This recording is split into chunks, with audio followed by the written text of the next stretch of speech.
All right, I'm Dr. Kate Walker, and apparently this is two, right? Kate and Kate, All my right. wonderful assistant and doc student, Jennifer Fairchild, and we are going to go through questions that either we get asked, because we get a lot of emails and a lot of DMs, and or we've kind of stalked through other threads to see kind of what people are asking. So first, let Rochelle in. Okay, and if you are watching on Facebook, you know the drill. If you would like to put questions in there, I will absolutely answer those as well. Let me make sure the live is working. Yeah, there we are. Awesome. All right, here we go. So, all right, give me a question. What are we working with here? Okay, so one of the most frequently asked questions we get is, do you recommend having multiple income streams, or do you recommend just working as a therapist? It's funny. There's almost like a peer pressure, like shiny object syndrome. Like people are like, oh, being a therapist isn't enough. Like I'm supposed to, if I'm doing it right, I should have a podcast and I should have a blog and I should have all these things. And that's not the case at all. You should definitely not do this out of FOMO or, somebody else is doing it better. But, I talk a lot about the ethics of having another stream of income, right? But I would say that like if you were an entrepreneur and you just opened a shoe store or you just opened up a, Church's Fried Chicken or something, right? You should have some other source of support. That's why business owners who have a lot of equipment, they get funding, right? They use bank loans and grants and other people's money because they have to be able to survive while they're building their business, right? So in our case, because most of us are starting out as solo practitioners, I talk about having a bridge, right? So if you got one foot kind of in your old job and your other foot in your private practice, and it's like, okay, I'm going to push the gas on this, hit the brakes on this.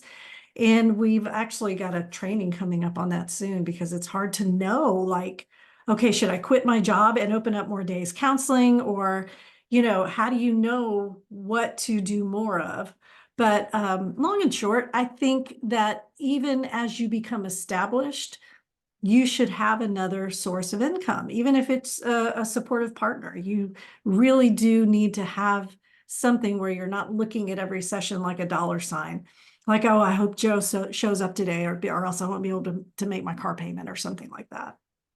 I totally understand that.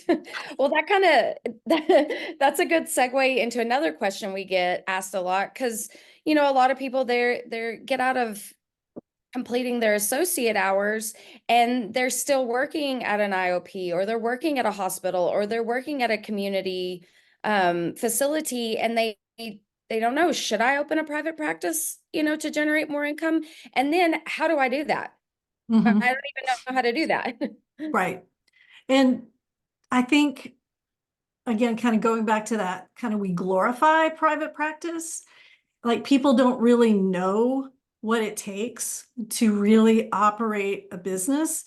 Um, And, because you and I see the same stuff, right? It's like, okay, should I be an LLC or a PLLC? And the answer is you don't have to be anything. You can just have a DBA and open a bank account.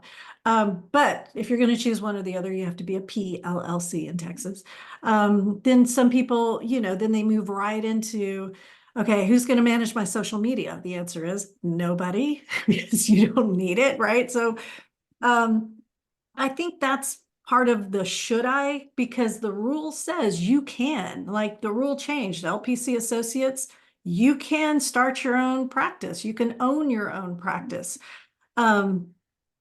The question is, who's going to kind of mentor you through that? And, there are tons of free resources. We have Texas Counselors Creating Badass Businesses podcast. We have the Facebook group. We have, you can't practically throw a rock on the internet or on Instagram without hitting somebody who can mentor you through the process of starting a private practice. If that's the source of income you want, right? Because as an LPC associate, maybe you're a teacher. Well, go substitute teach, right? While you're building your practice, of course, I want you to get a ton of hours in the IOP, in, you know, the clinic, because you'll get exposure and you'll have access to people who can mentor you there. And it is a learning time. But if you're strapped for cash and you're looking for a way to make money, but still build your counselor identity, because that's part of this too, right? If you're going to be in private practice from the very beginning, you're going to bootstrap the private practice. Well, you don't want a job where you're still sort of in that frame of mind. Give you an example. So for me personally, I was an orchestra teacher trying to do practice on the side. So was I an orchestra teacher? Was I a private practice counselor? So to make it super, like, I guess, out there, I was trying to tell my kids, okay, mommy is not an orchestra teacher anymore. Mommy is a therapist. They're like, cool. You still go to work every day in that big building over there. You look like an orchestra teacher to us, you know? So that's part of this too, is understanding whatever you choose for your side hustle is going to either add to your counseling identity or maybe not add to that counseling identity. So I like to recommend you choose something in the field. So PRN work while you're building your private practice. If you're, you know, still in education, substitute teaching rather than full-time teaching, you know, just something that's going to help you still get hours, still accomplish what you need to accomplish by giving you a little cash on the side. I love that. And I'm biased, obviously, but I do I do love that course that you put together that helps kind of walk through, like, what do I charge in private practice? Because I think for a lot of people, they either undercharge themselves or they overprice themselves, depending. So again, I'm biased, but I think it's a great course. No, and I'm so glad you brought that up, right? Because what to charge in private practice depends on what else you have going on, right? It depends, you know, you can take a course that says, okay, what you charge depends on how much you value yourself. Well, I value myself rather highly, but that doesn't mean I can charge $1,000 an hour, right? So it's really important that you understand your demographic, where you're trying to make a living, where you're trying to make a difference. How much do you want to do pro bono? How much do you want to do at this rate? Or are you taking insurance, right? So yes, it's so much more than just what should I charge, right? Absolutely. Absolutely. Okay. The next question we get is what affiliate programs are available? Because that's a way to make money. Well, that's so funny because I learned this from my business coach. Like she works with food bloggers and folks who make a living online. And so she was like, they were like, affiliate this, affiliate that. And I'm like, what is an affiliate? Well, it's someone, if you love their product, you can become an affiliate for them as a stream of passive income. For example, and I don't know if this is true, but let's say I love these water bottles and it is called a Recon water bottle. So if you contacted the Recon people and you said, hey, I would love to be an affiliate for your company. And they said, okay, great. Well, here's your link. And they would give me a link. And when I was out here talking to all the people, I would say, and by the way, don't forget to use Recon for your water bottle. And then if I'm ethical, I will be very transparent and say, the link that I'm about to give you is an affiliate link. I will make 10% off of your purchase of this water bottle. So lots of people have affiliate programs. Amazon has an affiliate program. You know, you could open up an Amazon store basically and say, you know, this is the pillow I like to use in the sofa in my therapy room. This is the camera that I use, right? I mean, you can really be elaborate. Or you can be like our affiliate program. If you like the 40-hour training enough to refer it, let us know. We give you a link, your very own special link. And when you give that to a colleague who uses it to purchase, you make 10% off the course sale. So it's something we are not allowed to do with counseling. Let's be really clear about that. Yeah. You cannot have kickbacks for referring people to counseling. That is a kickback as a referral fee, potato, potato. It's the same thing. So when you're an affiliate, you're getting a kickback for referring. That's why companies like Amazon, they make very strict rules about how you place that affiliate link. You would have to say, this is an affiliate link. I will make money off of this. If we look at our LPC rules, it says very explicitly, you may not do anything for your gain at the expense of the client. So let's say you wanted to have something on your website, like your Amazon store. I know I used to have an Amazon, it wasn't a store because it was a long time ago, but these were books that I recommended. And for each book that the person purchased, I think I made a whopping 4%. Like, I think in the entire time I did this, I earned $20. I mean, it was really hardly worth doing. But I had to have a paragraph according to my rules, LPC, not Amazon. According to LPC, I had to have something there that said, by the way, I make money when you purchase this. It is totally okay for you to go somewhere else and buy this. And then I had to say, this is not a cure nor a condition for being in therapy with me, right? And that meets the codes of ethics. But for something like, my water bottle or the 40-hour training, that is something you can recommend. Well, I don't know about the water bottle. You'd have to contact them. But for the 40-hour training, you can definitely recommend and get the kickback and not be breaking any rules at all. And it's a great way of making passive income.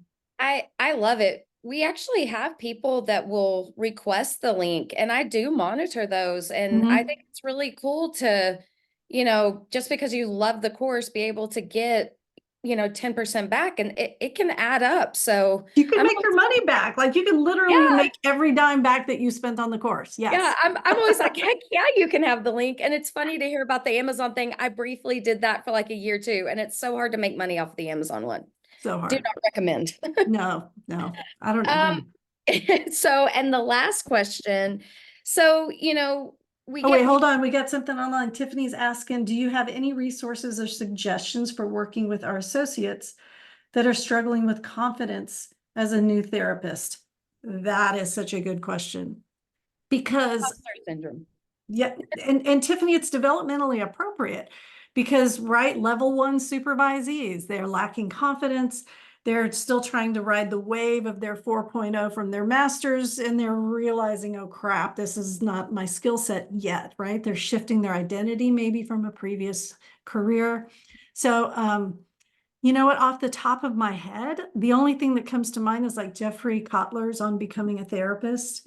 But I like to recommend books right outside the field sometimes because I think, like the old timey ones, gosh, How to Win Friends and Influence People. I know that's such a cheesy title, but like, here's what changed when I read that book. I started shaking my clients' hands. I know it sounds really weird, but I started making eye contact. I started saying their name, right? One of the things he talks about, I mean, just real basic stuff that I never learned as a school teacher. And it's kind of like teaching someone coping tools, CBT, just like, okay, this is something I can do really quickly, and I can say this person's name. I can remember their name. But let's do this. Tiffany, I'll post some more here in the thread, and Jennifer, remind me. We'll look for some more resources for imposter syndrome, right? Because it is a thing. And I think, especially if your therapist, I'm sorry, your associate is starting in private practice, right? Is the lack of confidence surrounding their scope of practice? Is it surrounding their business sense? Is it surrounding their money or money mindset? Things like that. Awesome. So the last question, we get people who sorry, I'm saying you're welcome to Tiffany. We get people coming out of the a supervisor course, and they really don't know, because LMFTs have a limit on the number of supervisees, but as we heard yesterday, that's likely going to go away to fall in line with LPCs not having limitations. So do I go out and get 40 supervisees? Is that no. a way how about 50? No. And that's what's so funny. I've got my new book coming out, the Clinical Supervision Survival Guide.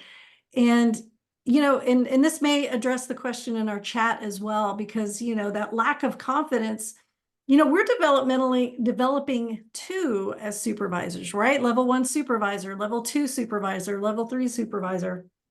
So as you're building your confidence, starting small and having one supervisee, then you can say, yay, look, I did that. Well, then increase it to 2, then increase it to 3. And then I saw online a few people who had, made the shift from seeing clients. So, part of the problem with having 20 supervisees is if you also have a caseload of 20 people, right? You can't, that's too much liability. It's too much brain space.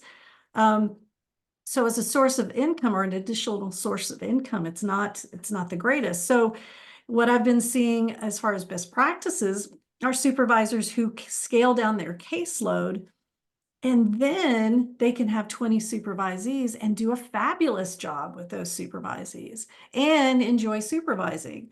So kind of addressing the question in the chat, confidence at the beginning is going to be low because that's developmentally appropriate. So setting yourself up for success in supervision means starting slow, figuring out what works, finding resources you enjoy giving, they enjoy receiving, finding like our course that we had, the Essential Systems course that talks about, pretty much developing systems that will make things easier, right? Rochelle says, I'm trying to figure out how to get one supervisee. So okay. So as far as a marketing thing, let's talk about that, because if, what I recommend is forming a relationship with the university that you love. So, for example, I'm going to be going to El Paso here in a couple of weeks. I teach a couple of classes there.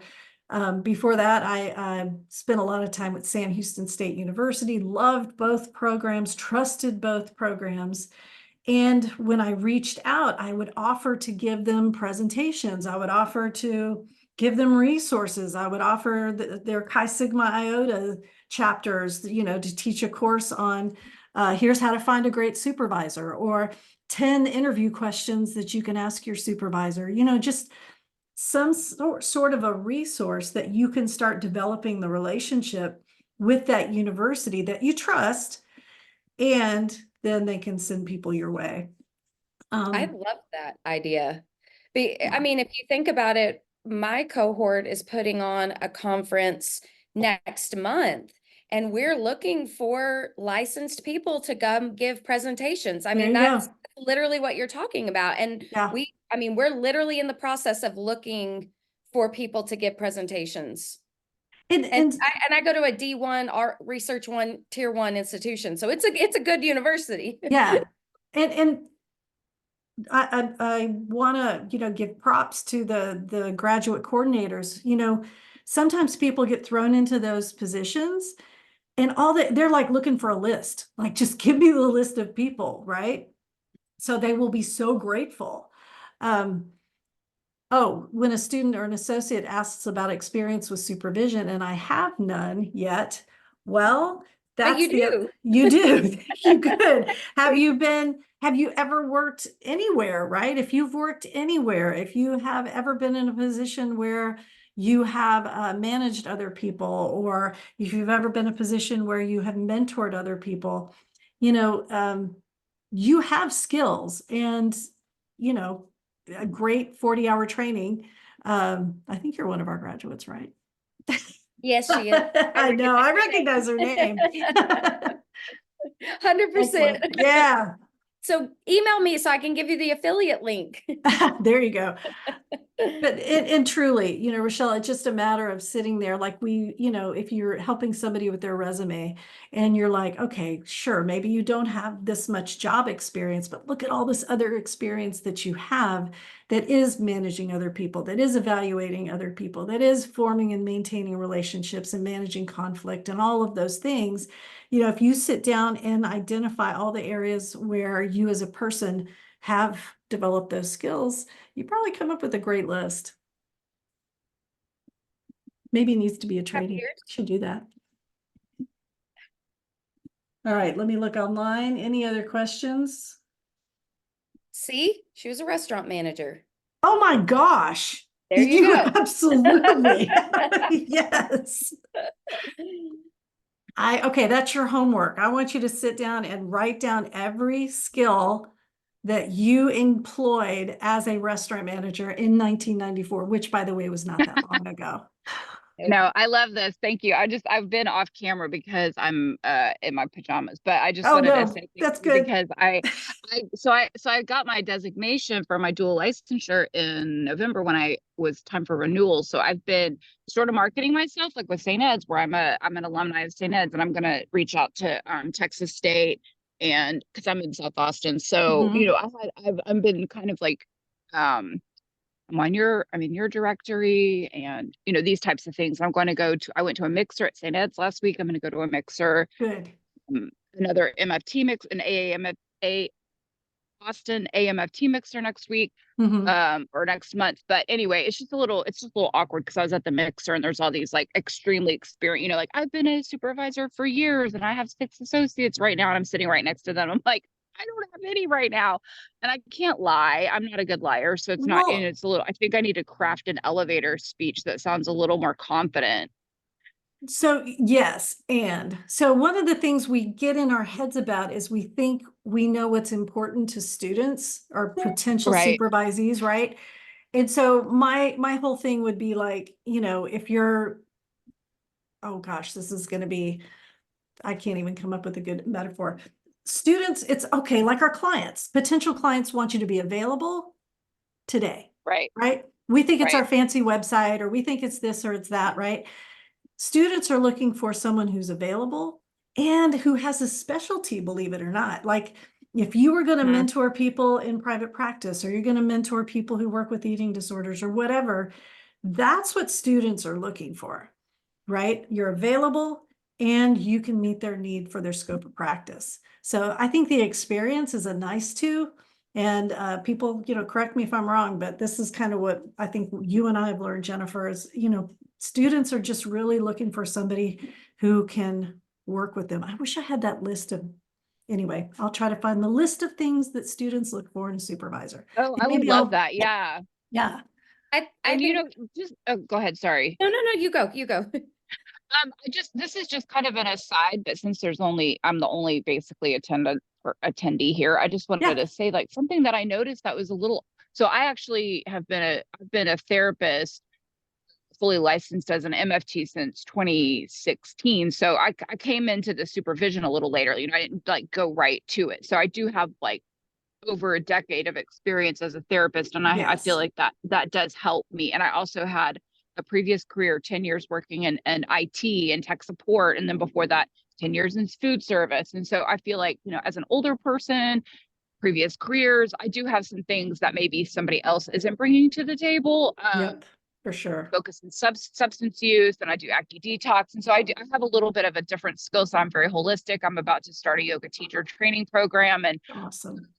yeah, which is super cool. I'm really excited. It's a yoga therapy teacher training program. It's like a 3-year program. It's pretty extensive. So that's part of my repertoire. But one of the things that I noticed that was kind of off-putting was the students were getting a lot of feedback about the MFT license as being like it sounds like they're kind of making it sound like it's defunct almost, or like extraneous or unnecessary. And I was actually hearing this from I heard kind of some of this from other LPC supervisors as I was like listening to all the conversations, right? Because I was sitting next to 2 dual license supervisors Mhm. and several LPC supervisors. And I think there was one LMFT supervisor who was across the room from me. So I didn't get to hear those conversations. But I had some MFT students coming up to me and they were like, why would I want an MFT license? I'm hearing it's harder, it's more expensive, the test is worse, which is all true. But it's like I think it's important to advocate for this licensure because Mhm. I believe in it. Because I'm dual licensed for a reason, and Mhm. anyways, but it's also a little bit hard to put that. It's kind of an intangible thing, right? Of like, if you're called to be an MFT, you should do it even if people are dissuading you from doing it. And so I'd like to add that. And so I ended up I'm going to join the professional organizations for MFTs because I feel like it's important that we advocate in Texas. Cause I know in other states, they're like, what's an LPC, you know, and it's a little different, it's a little flip-flopped. So I think it's important because I've even had people ask me like, what's an MFT? Is that a certificate program? And I'm like, well, bite your tongue. That was a lot of work. And I loved it, you know, it's like I feel very equipped as a systems minded person. So anyway, I just wanted to give my little Well, that passion that you just used, I mean, that's how you win people over. That's how you advocate. When I'm teaching couples class right now at University of Texas, El Paso, and I tell them up front, my goal is to convert y'all to MFTs. I'm going to turn you into systems thinkers, you know, and that enthusiasm fills every lecture that I give about couples. And you know what I mean? That's what students want to hear. They want to hear your passion. Yes. And I obviously that's easy for me to do in person. I am a very enthusiastic and, you know, impassioned person about these things. So, I do hope that some of those I think there were only 3 students in there that were MFT only and not a single dual licensed one, which is just sort of interesting to me because St. Ed's does have that dual track program that actually makes it very easy to be a dual licensed person, you know, and I'm like, well, then you can be a dual licensed supervisor. And they're all like, who cares? Nobody wants it. No. I just start talking to them while they're still in school. Yeah. Yes. And while you're still in school, you're like, no more. Oh, that's true. Yeah, that is true. It's so it just was a little I don't know, disheartening, I guess, to hear the kind of message they were getting in school, right? Like from professors that like, don't do that. Like, why would you steer somebody away from something that they want to do because it's hard? I feel like as therapists, like, shouldn't we be helping people do hard things? Like encourage you, like, doing a hard thing is rewarding. And so anyway, I that's going to be probably what I'm going to put on my website. Well, and then they'll leave their program and they'll go spend $5,000 on Gottman training or something. It's like, you know, you could have done this in school. Of course, you get Gottman training too, but yeah, I mean, it's like you're going to spend money on what you want to specialize in. Why don't you just do it in school? Yeah. All right, I'm jumping off. I'll let you wrap up. All right. See you, Jennifer. Thank you. I can jump off too. We don't have to, I don't want to hold you up. I appreciate you letting me like process that. I'm so glad you came on. Person. I feel like it's important that I connect, you know, just so I don't get too discouraged about not having any supervisees yet. I know it will happen, but it's just I'm in a little bit of a slump in terms of my confidence. Well, do those things, right? Really, really, you know, reach out and tell. I think the yoga emphasis, so many of new students or new associates are wanting to do like walk talk therapy, you know, just those different modalities. And if you say, I'm offering that. I do that. Yeah. I mean, I know that you would get people. So try those things, but check back with me. Okay. Well, and I'm drafting a letter to Texas State just to like send them my information and my cards and stuff because I feel like that's important. So excellent. Good. Awesome. Okay. Thanks, Kate. All right. See ya. Have a great day. Okay. Bye. Bye.